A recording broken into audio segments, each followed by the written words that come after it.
Karena kedamaian kan dapat dicapai dari cinta dan kasih, bahkan kepada yang menjati kita. Namun pengalaman dilukai secara seksual bukanlah alasan yang wajar kalau misalnya orang menjadikan korbannya itu membenci sang pelaku. Bisa jadi korban sendiri itu sudah harus berdamai dengan trauma agar bisa melanjutkan hidup.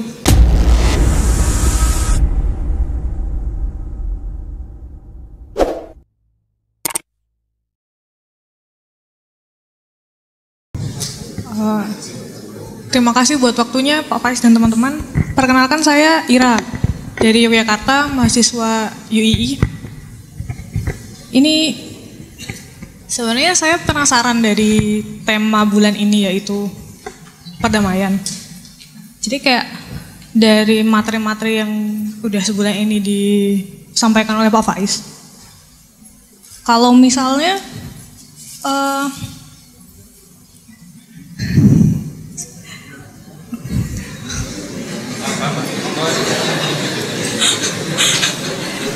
maaf, silakan dilanjutkan. Ini saya sampaikan dari apa yang saya tulis saja. Apakah kiat-kiat menuju kedamaian yang sudah disampaikan di waktu sebelum ini itu bisa diterapkan pada teman-teman, pada kita, pada orang yang pernah mengalami pelecehan atau kekerasan seksual, Pak?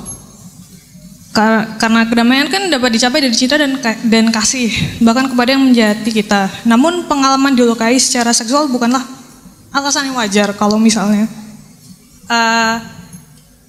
orang menjadikan korbannya itu membenci sang pelaku. Bisa jadi korban sendiri itu sudah harus berdamai dengan trauma agar bisa melanjutkan hidup. Apa harus dibebankan lagi dengan mengikhlaskan perilaku pelakunya sebagai cara untuk mendapat kedamaian? Terima kasih. Oke, terima kasih.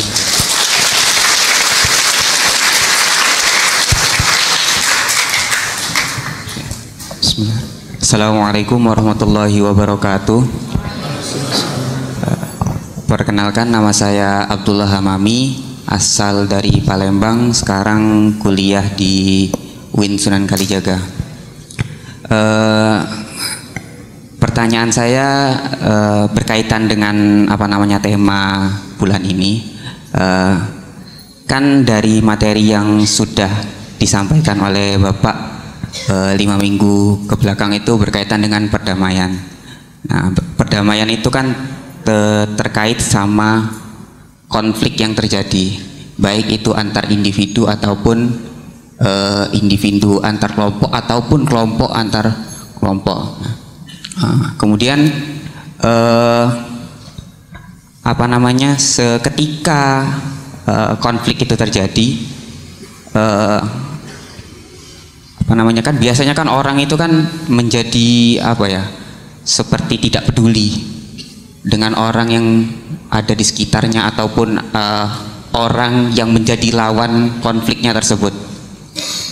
Nah, kita sebagai orang yang melihat konflik tersebut, karena kan konflik ini kan bisa terjadi di mana aja, baik itu terjadi di lingkungan yang ada di sekitar kita, di antara teman, keluarga, ataupun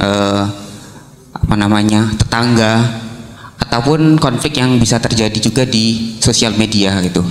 Nah, kita sebagai orang yang melihat konflik tersebut itu kira-kira sikap kita harus seperti apa, Pak? Apalagi kan konflik yang ada di sekitar. Apakah kita itu harus berusaha untuk mendamaikan mereka yang berkonflik itu, atau kita harus mempertimbangkan beberapa hal juga? Ya, kemungkinan nanti ketika kita terjun untuk membantu menyelesaikan konflik tersebut, mungkin kita juga akan terkena imbasnya. Nah, mungkin kalau dari Bapak itu seperti apa saran yang bisa diterapkan untuk mengatasi hal tersebut? Saja dari saya, terima kasih. Wassalamualaikum warahmatullahi wabarakatuh. Waalaikumsalam. Terus yang kedua, Mbak Sinten, Mbak Nina apa siapa nggih? Oke, memang bulan ini temanya tema perdamaian. Ya, tema ini sebenarnya muncul begitu saja kok, saya lihat sekarang kok kita agak familiar ya dengan budaya tanda petik kekerasan. Mungkin bukan kekerasan yang langsung kita lihat fisikal, kekerasan bicara, kekerasan kata-kata. Banyak fenomena menunjukkan orang merasa puas luar biasa kalau lawan debatnya kalah, maki-maki dan hatinya lega. Itu sekarang hari ini beda. Jadi ya, ada orang yang pelan-pelan, kalau bahasanya Imam Ghazali, nafasnya itu berubah jadi amarah. Nafas amarah itu dia merasa nyaman, merasa enak kalau sudah orang yang dia benci sakit. Dia merasa nyaman menyakiti orang. Dia merasa terpuaskan kalau orang yang dia benci gagal, tersakiti, dan lain sebagainya. Maka kalau ngomong dipilih diksi yang paling jelek, kalau membicarakan seseorang dipilih kalimat yang paling menyakitkan dan lain sebagainya. Makanya saya angkat, yuk kita belajar yang damai saja. Wong yo dunia ini masih berputar dengan enak itu karena seperti tadi, secara evolutif manusia berkembang tambah beradab. Kalau semua orang memanjakan nafsu kebinatangannya, ya tidak lama lagi hidup ini kiamat. Dan tidak enak sama sekali hidup yang seperti itu.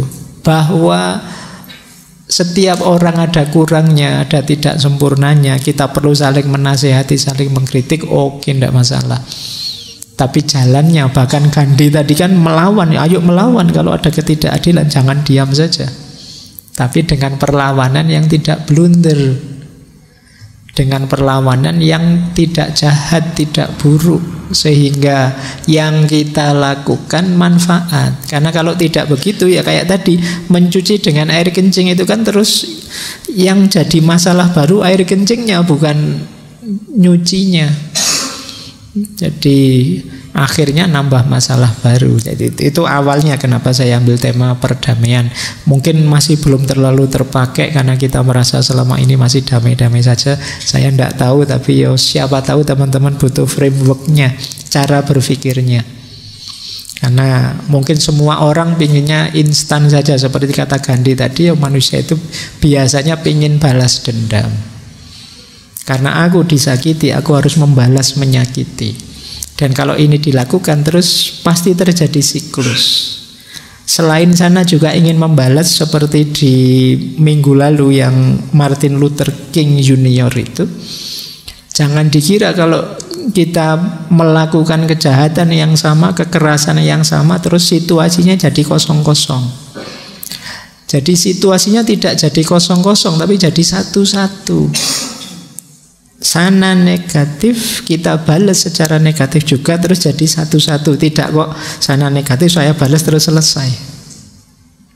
Jadi skornya sekarang satu-satu. Jiwa kita sama-sama keruh. Kalau begitu tidak perlu orang dihukum, Pak. Kalau begitu tidak perlu orang dibalas dan lain sebagainya. Monggo saja kalau memang lewat jalur hukum kah lewat, tapi tidak dalam rangka ingin menyakiti kembali karena saya disakiti. Kalau cara berpikirnya seperti itu, ya nanti siklus ini tidak akan berhenti. Dan kita yang melakukan itu juga terus terkontaminasi ketularan jeleknya orang yang menyakiti kita. Itu yang kemudian jadi masalah. Ya seperti Gandhi tadi, dilawan dong, jangan diam saja. Itu ketidakadilan, itu kejahatan, itu kerusakan. Jadi usahakan keadilan tetap tegak. Mungkin harus ada hukum, mungkin harus ada eksekusi ini, eksekusi itu, tapi dalam rangka keadilan yang tegak, kebenaran yang berjalan. Tidak dalam rangka biar aku lega, biar aku puas karena sudah membalas. Karena logikanya ini, percayalah, nanti nambah masalah. Bahkan saya sendiri yang sudah membalas biasanya sudah tidak ada puasnya. Ingin lebih balas lagi, tidak cukup. Kalau bisa saya dimaki-maki sekali, saya harus membalas 10 kali biar kamu lebih sakit dari aku. Kalau pikiran ini yang meracuni kita ikut rusak. Makanya sering saya bilang, rusaknya orang lain jangan sampai membuat kita rusak juga. Tapi saya belum puas, Pak, kalau belum itu. Ya sudah, coba kamu puaskan. Kamu tidak akan ketemu sampai akhir puasnya dengan menyakiti orang lain. Jadi dan itu yo terbukti sepanjang sejarah kan, tradisi bunuh membunuh, saling balas membalas, saling mendendam itu kan siklusnya tidak berhenti, terus begitu. Ya bangsa ini sudah banyak membuktikan logik saling balas membalas itu betapa tidak berhenti ternyata siklus kekerasannya. Mungkin tidak berani yang keras-keras fisik, tapi terus keras-keras verbal. Termasuk tadi contohnya kekerasan seksual. Lu itu jelas sesuatu yang salah, yang keliru, yang zalim, yang tidak adil, lawan. Tapi perlawanannya kalau bisa tidak dengan merusak diri sendiri kita, tidak dengan menghancurkan kebaikan karakter kita. Jadi tempuh jalan agar keadilan tegak, iya. Tapi tidak dengan motif biar aku bisa menyakiti dia kembali, biar dia tahu betapa sakitnya. Kalau ini biasanya tidak akan selesai. Saya juga tidak puas karena itu tetap kurang terus. Yang sana juga mesti tidak akan diam saja. Maka paling tidak selamatkan diri kita dalam kasus itu adalah iya, dibawa ke hukum, ayo dibawa, tapi jangan dengan logik balas dendam. Karena balas dendam itu biasanya melahirkan penyesalan demi penyesalan. Dalam kemarahan, kalau mengikuti Nabi kan, kalau sedang sangat marah mundur sebentar. Jangan biarkan diri kita dilanda kemarahan, pikiran yang tidak jernih. Jangan sampai seperti tadi, kita ingin menegakkan kebenaran dengan cara yang keliru. Kita ingin menyucikan, membersihkan dengan air kencing. Jadi ya persis seperti teorinya Gandhi hari ini. Bukan berarti kita diam saja, ada ketidakadilan, tidak, dilawan. Jadi ya tetap korban tenaga, korban biaya, dalam rangka menegakkan keadilan, oke saja. Karena finalnya adalah keadilan yang tegak, bukan rasa sakit yang terbalas. Itu nanti mungkin ada waktu ya kita belajar filsafat hukum. Baik. Oke, bahkan tadi kalimat terakhir menarik. Apakah perlu mengikhlaskan? Mengikhlaskan itu memaafkan. Ya nanti dipahami situasinya, dipahami konteksnya ya. Kalau dengan memaafkan itu lebih positif untuk diri yang mengalami, bagi saya kenapa tidak? Karena memaafkan kan bukan berarti melupakan. Memaafkan kan bukan berarti mengabaikan, membiarkan. Apalagi kalau kita pakai konsep cinta tadi. Orang tua yang cinta pada anaknya bukan berarti dia tidak jewer anaknya. Bukan berarti dia tidak menghukum anaknya kalau salah. Justru anaknya dijewer, dihukum karena dia cinta pada anaknya. Oke, jadi logik ini bisa dipakai. Yang penting jangan sampai mengeruhkan diri kita sendiri. Ingin menyakiti, ingin membalas, dan lain sebagainya. Itu kan sebenarnya adanya di hati kita. Yang itu mungkin jangan sampai jahatnya orang lain mengeruhkan kita. Baik, itu pertanyaan kedua. Pertanyaan ketiga, Mas yang dari Palembang, gimana kita menyikapi konfliknya orang lain? Nah, kita tiap hari mungkin lihat orang lain konflik. Ini mungkin bagian yang sukanya stalking gitu ya, mau coba ini banyak orang gegeran atau lihat kasus gegeran. Yang pertama ya begini, tadi tetap ya rumusnya, kata-kata untuk yang jawaban pertanyaan kedua, jangan sampai keruhnya orang lain, rusaknya orang lain membuat kita juga keruh dan rusak. Jangan sampai kita terus terpancing ikut-ikutan gabung di konflik itu. Apalagi kalau kehadiran kita tidak nambah solusi, tapi nambah masalah. Tadi yang gegeran 2 sih, sekarang jadi 12. Padahal tambahan peserta gegeran itu tidak nambah solusi, cuma nambah masalah. Jadi ini hati-hati dengan godaan. Ini namanya godaan kan, pancingan dari kiri kanan kita. Kalau tidak ada urgensi, kalau tidak ada pentingnya kita gabung di situ, ya tidak usah gabung. Oh sudah ada yang komentar ini mewakili mau saya, ya sudah, bila perlu begitu. Tapi kalau memang wah ini ada pandangan seperti ini loh, kok ini tidak muncul di diskusi ini, ya sudah saya gabung masuk, siapa tahu udah jadi solusi. Itu kalau online ya, medsos kan sekarang begitu. Kita itu kan kadang cerewetnya di medsos, dikit-dikit apa-apa dikomentari. Jangan salah ya, komentar itu mempengaruhi tensinya orang berkonflik. Meskipun kita sekedar ngasih jempol saja, atau ngasih senyum saja, atau ngasih tepuk tangan saja, itu ya sebenarnya juga ikut meramaikan suasana, memanaskan tensi. Maka yang pertama itu tadi ya, pastikan kita tidak ikut terpengaruh jadi negatif kalau itu memang fenomena hal yang negatif. Yang kedua, kalau mau intervensi, ikut masuk, ikut gabung, pastikan kehadiran kita adalah solusi bukan masalah. Apalagi nambah masalah, apalagi memperluas masalah. Kemudian yang ketiga, kalau itu konflik yang ada dalam jangkauan kita, misalnya yang berkonflik ini teman-temanku sendiri sih, kalau aku ngomong mungkin mereka akan berhenti. Yo, kita harus intervensi. Kalau hadisnya Nabi kan, man ra'a minkum mungkaron falyughayyirhu biyadihi, biyadihi itu dengan kekuatan, dengan kekuasaan kita. Kalau yang gegeran adik kita atau anak kita kan yo, kan tidak mungkin ayo gegeran terus nih, tak kasih senjata satu-satu, kan tidak begitu. Awas lo, kalau gegeran terus nanti tidak tak kasih ini. Nah, itu dalam kekuasaan kita, kita punya power.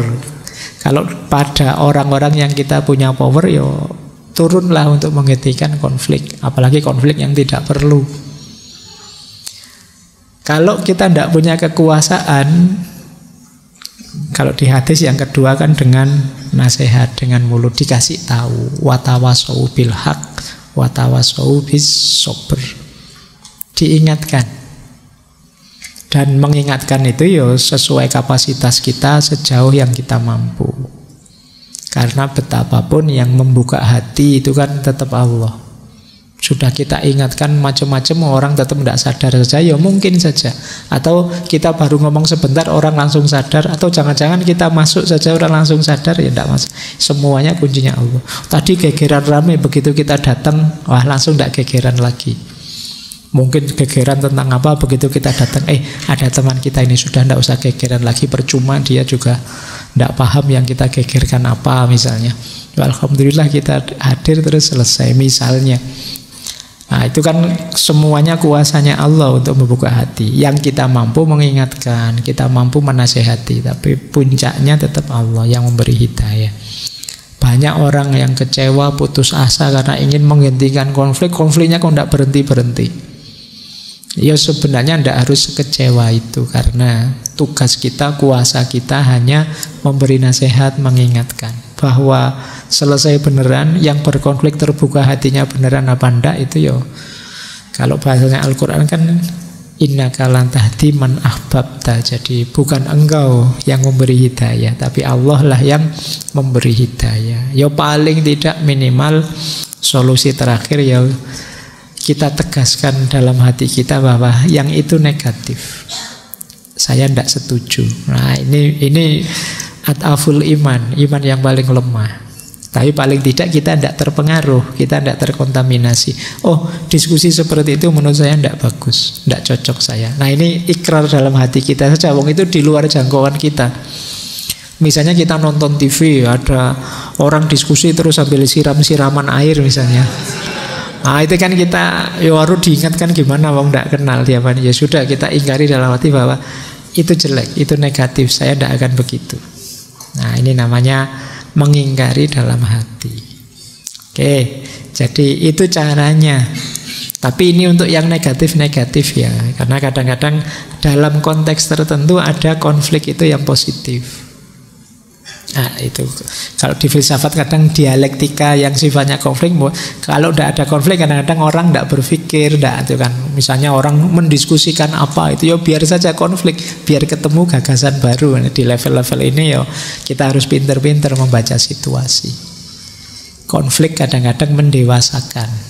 Nah itu kapan Ini teman-teman perlu belajar juga psikologi konflik. Orang yang tidak pernah ketemu masalah sama sekali, ya biasanya tidak terlalu tangguh kalau ada masalah. Oke, saya kira itu Mas, beberapa alternatif jawaban. Saya tidak bilang satu-satunya, mungkin ada banyak jawaban versi untuk pertanyaan yang seperti itu.